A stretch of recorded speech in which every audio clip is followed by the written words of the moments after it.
জয় ঠাকুর, জয় মা, জয় স্বামীজি মহারাজ, জয় শ্রী শ্রী গুরু মহারাজজি।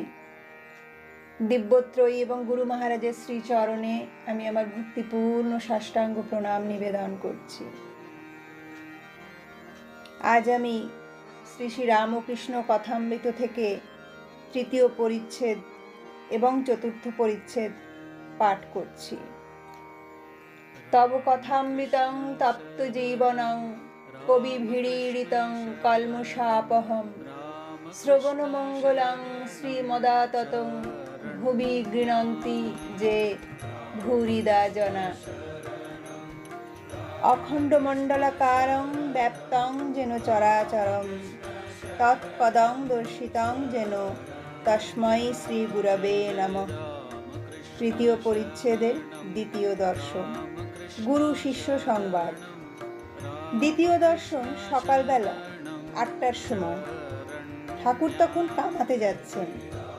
এখনো একটু শীত আছে, তাই তাহার গায়ে মোলেস্কিনের র্যাপারের কিনারা শালু দিয়ে মোড়া। মাস্টারকে দেখিয়া বলিলেন, তুমি এসেছো? আচ্ছা, এখানে বসো। এ কথা দক্ষিণ পূর্ব বারান্দায় হইতেছিল। নাপিত উপস্থিত। সেই বারান্দায় ঠাকুর কামাইতে বসিলেন ও মাঝে মাঝে মাস্টারের সহিত কথা কহিতে লাগিলেন। গায়ে ঐরূপ র্যাপার, পায়ে চটি জুতা, সহাস্য বদন, কথা কহিবার সময় কেবল একটু তোতলা। শ্রীরামকৃষ্ণ মাস্টারের প্রতি, হ্যাঁ গা, তোমার বাড়ি কোথায়? মাস্টার, আজ্ঞা, কলিকাতায়। শ্রীরামকৃষ্ণ, এখানে কোথায় এসেছ? মাস্টার, এখানে বরাহনগরে দিদির বাড়ি, বড় দিদির বাড়ি আসিয়াছি, ঈশান কবিরাজের বাটি। শ্রীরামকৃষ্ণ, ও ঈশানের বাড়ি। শ্রী কেশবচন্দ্র সেন ও মার কাছে ঠাকুরের ক্রন্দন। শ্রীরামকৃষ্ণ, হ্যাঁ গা, কেশব কেমন আছে? বড় অসুখ হয়েছিল। মাস্টার, আমিও শুনেছিলাম বটে, এখন বোধ হয় ভালো আছে। শ্রীরামকৃষ্ণ, আমি আবার কেশবের জন্য মার কাছে ডাব চিনি মেনেছিলুম। শেষ রাত্রে ঘুম ভেঙে যেত আর মার কাছে কাঁদতুম, বলতুম, মা, কেশবের অসুখ ভালো করে দাও। কেশব না থাকলে আমি কলিকাতায় গেলে কার সঙ্গে কথা কব?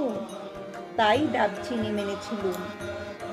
হ্যাঁ গা, কুক সাহেব নাকি একজন এসেছে, সে নাকি লেকচার দিচ্ছে। আমাকে কেশব জাহাজে তুলে নিয়ে গিয়েছিল।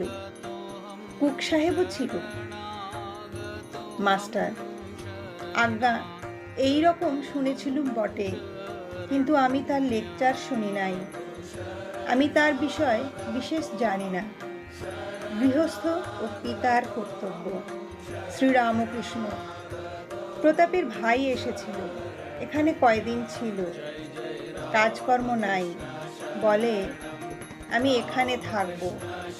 শুনলাম মাগ ছেলে সব শ্বশুর বাড়িতে রেখেছে, অনেকগুলি ছেলে পিলে। আমি বকলুম, দেখো দেখি, ছেলে পিলে হয়েছে, তাদের কি আবার ও পাড়ার লোক এসে খাওয়াবে দাওয়াবে, মানুষ করবে? লজ্জা করে না যে? মাগ ছেলেদের আর একজন খাওয়াচ্ছে, আর তাদের শ্বশুর বাড়ি ফেলে রেখেছে। অনেক বকলুম আর কাজকর্ম খুঁজে নিতে বললুম, তবে এখান থেকে যেতে চায়।